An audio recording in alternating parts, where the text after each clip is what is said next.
Welcome to the Cincinnati Herald Influencers, a show to share young voices. My name is Deja Mapp, and I am your host for today. On today's show, we're going to talk about an upcoming entrepreneur by the name of Indenesia Walker and her cosmetic line, Indenesia Diamond. But before we get into our show for today, I would like to remind everyone watching to check out the CincinnatiHerald.com this week, and also remember to tune in to our Zoom and Facebook Live on the Cincinnati Herald page. So we'll look for your comments in the chat rooms. Now, without further ado, I would like to introduce Indenesia Walker. Hi, Indenesia. How are you today? Hello, Deja. I'm fine. How are you? I'm fine. Thanks for asking. So I know you recently just created your own business, which deals with lipstick, lip gloss, and any other products that you have in your cosmetic line. Yes, so I just launched my business. I sell lip scrubs, body scrubs. I'm coming out with a skincare line. I also sell lip liner, eyelashes, and just all the beauty needs. That's great. What made you want to embark on this journey, considering that you are a student and dealing with COVID, and I know we have a lot going on at the moment. So what made you want to start this business? So I started my business because literally I've always had a vision of, selling things because I always get compliments on my lashes and my lip gloss. So I was like, okay, let me just sell it. But we were in COVID, we were shut down, we were in quarantine, and I just had so much time to literally just strategically plan things out. Mm-hmm. And I just took a risk. I was like, yeah, we're in COVID. People, are bored. They're going to want to do their makeup or whatever you have it. Mm-hmm. So I'm just like, yeah. I get that. Especially because with COVID going on, I know a lot of people are embarking on different adventures and trying to get different lines or skincare lines and business out there, especially for Black women. So with that being said, how many hours do you conduct to your business or do you spend on your business?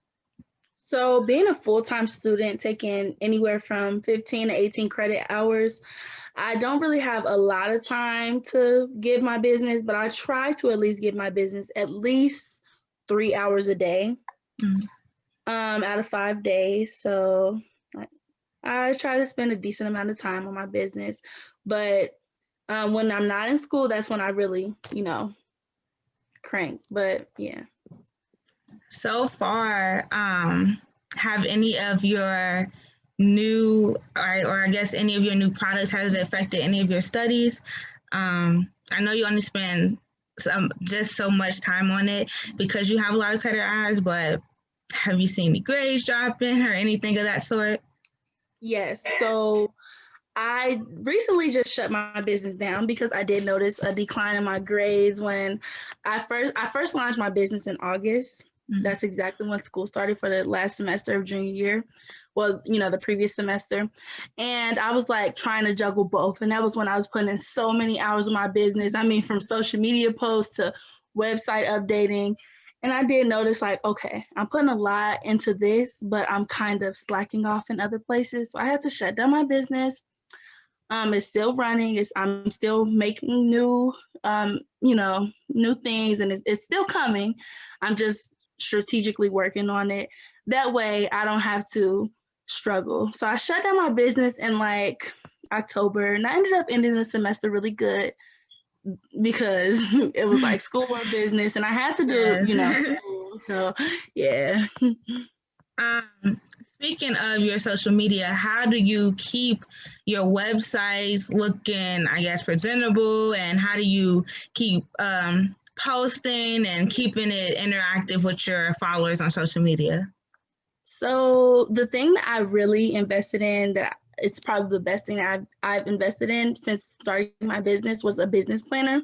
So I'll take my planner and I'll write down days, times that I need to get on my social media because I'll view my insights like, okay, this is when people are actively on my website or actively on my Instagram page. And so I just plan out days and times where I need to post. I also have I just channel my inner creativity. I've used my friends for photo shoots, and I kind of just literally paused and took things slow so that the next time I relaunch, it'll be like, oh, okay, we know who Indenesia Diamond Beauty is. So with photo shoots, how do you come up with your ideas for photo shoots, and what do you generate new ideas and come up with your creativity? So basically, since my name is Indenesia Diamond, my business is named after me. I like my business to reflect who I am. So pretty much however I'm feeling or whatever just comes to my mind, because I just think of things like it's kind of just spontaneous. And so whatever comes to my mind, I literally write it down in my journal or my planner, and I just go with the flow. Like I have no strategies other than just writing down things and just like, okay, so maybe I'll be just scrolling and I'll see like an old Tyra Banks clip or something. And I'm like, I want to do an early 2000s shoot. And I just grab my friends and we just make it happen. That's great. I know participating in your last photo shoot, that was very exciting. It was awkward a little bit for me because I'm not very photogenic, but it was very considering that, what do you do for generating new ideas for your product? Because I know that you sell a lot of skincare and cosmetics supplies. So how do you create new ideas for that and keep people want to be, interested and keep buying? Right. So that's one of the biggest struggles that I had. I just wanted to keep people like engaged. So I tried to like I don't know, I'll just kind of see what's trending, and I'll see whatever's trending. Like for a while in like September and October, it was like body scrubs. But people were just on this like pampering yourself and scrubbing yourself. You'll see TikToks and Instagram videos. And I was like, okay, well, let's just make body scrubs, just the Indenesia Diamond way. So whatever's kind of trending, I go with that. But I also just kind of, I don't know, I just take risk. I think that's the biggest thing with keeping myself going and keeping people engaged, because it's always different. It's like a risk I'm always taking, and people never know what to expect with my business. And I think that's good, because considering this is a hard business or industry to get into, because a lot of people have business that deals with cosmetics, you have to do something different in order to stand out. So I guess with that being said, what makes your business unique from other people that are also in this line of work and they're selling the same supplies? So that's probably one of my favorite questions, because I literally ask myself, like, I don't know, weekly, like, what makes my business the business that someone would want to shop at versus, I don't know, Fenty by Rihanna. So I don't know. I just feel like because everything is handmade and 100% organic, natural, vegan, and the love and the care that I put into my business, and how it's just like, it's mine. My family helps me out with it. I make sure everything is perfect. Not only are my products, they're nice and they catch your eye, but my customer service, the way I respond quick, the way I ship my orders out quickly, I just like to create that relationship between my consumers so that they'll want to continue to come back. So I feel like what makes my business stand out is the fact that it's always original. It's mine. And I'm always just changing things up. I never go with the flow. Like my Instagram aesthetic, everything, it just changes. I mean, life changes. So I just like, Yes, I really love that. Considering that you make all your products handmade, is that difficult? Because I know me, I am not creative. Even if I watch a video, I'm still struggling. So is that something that is difficult for you to do, or is it pretty simple? And where do you go to find the different products to use? So I did a lot of research when the pandemic first started hitting. I was like just researching a lot. I probably researched for about 5 months before I even grabbed some products and started to make like lip glosses and stuff, because I just wanted everything to be perfect, but it was not. It's literally trial and error. And you personally know me and how I'm just not crafty either. So honestly, this is honestly surprised me how I can make, two pigment of colors into like 7 shades of lip glosses. I'm like, wow, okay. But I don't know. I guess it's just being willing to take those risks. Like, I just go for it. I'm like, well, it's too late to turn back now. I have this story. Let's hope somebody buys it. Yes, I love that. I love that. Going off of what you said about taking risks, where do you see your business going in the next year, the next 5 years, or even the next 10 years? Do you see it really growing, or what more do you want for your business in those next years? So this may seem a little far-fetched, but cosmetics is just a little bit of what I want to dibble and dabble into. That's why I left my name, my LLC, as just as basic as that, Indenesia Diamond, because it will be a whole brand. I envision myself to be a brand.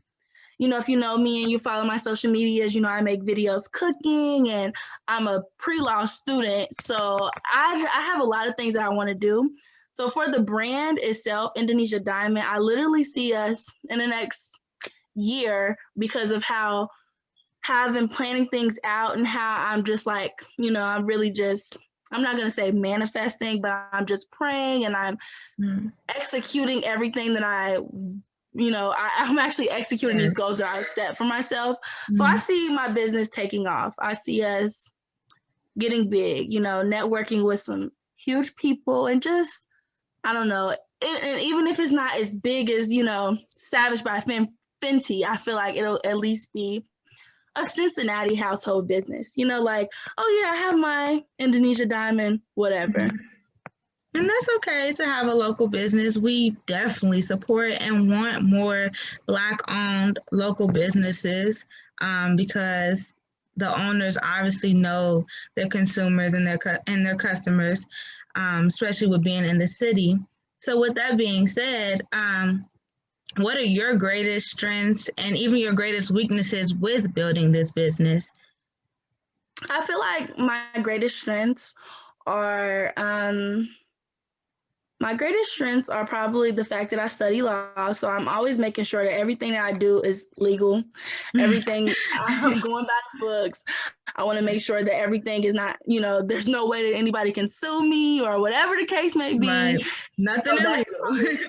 Nothing illegal, you know. That's my first strength. I love that I'm blessed with that knowledge. The other strength is that I'm willing to take risks, because risks are, you know, big. Another strength is, like, I guess the reputation that I've built for myself.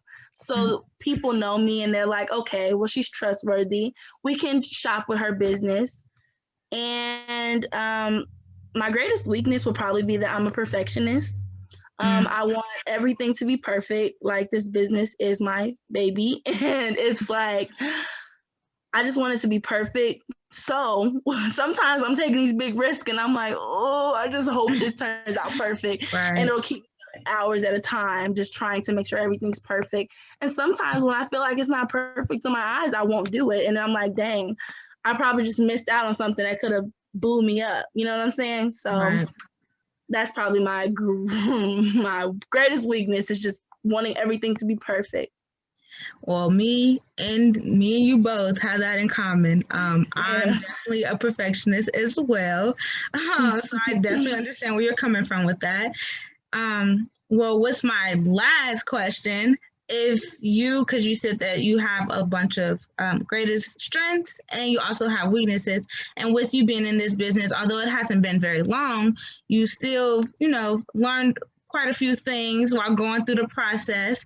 So if you had to give any advice to someone that was up and coming with a new business, what advice would you give them, and what would you tell them how to go about it?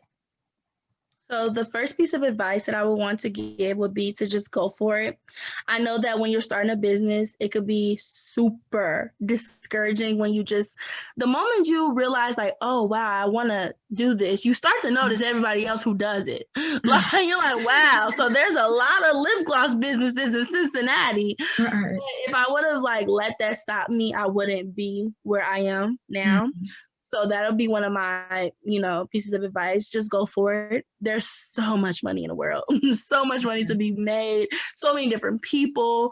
Literally, like, what doesn't float someone else's boat might float the other. So it's like, just go for it. And another thing is to always be original and be yourself, because people can tell when it's not you, when you just just copy somebody else's idea. So always be yourself, stay true to who you are, and take risk. I know I keep coming back to those take risk, but it's really big and big. Great point. Honestly, it's definitely a great point, because I know a lot of people will stay complacent or stay stagnant because they're afraid, or they see someone else doing it and they say, oh, well, my opportunity is ruined. But you never know who might come at you or who might buy your supplies, or who might give you an opportunity. So like you said, take risks and stay authentic. And I think people will ultimately enjoy that. Absolutely. And one more thing, because literally with taking risk, you know, when you're doing something, it's literally an investment. So just go ahead and go for it, because I understand the trickiness, but just go for it. I don't know who needed to hear that, but they needed to hear that. So Yes. Well, I thank you so much. It was a pleasure talking to you today, especially about your business. Likewise. So before I end the show, I would just like to let everyone know, thank you for Indenesia Walker for being my guest today. And also a huge thank you to everyone who tuned in. Remember to tune in for next week's show. Also remember to check out the influencers on Herald TV YouTube channel, like the Cincinnati Herald on Facebook, and follow us at Cincy Herald on Twitter, Instagram, and Snapchat. Thank you so much, indeed. It was a joy talking to you, and I hope to see you soon. Bye.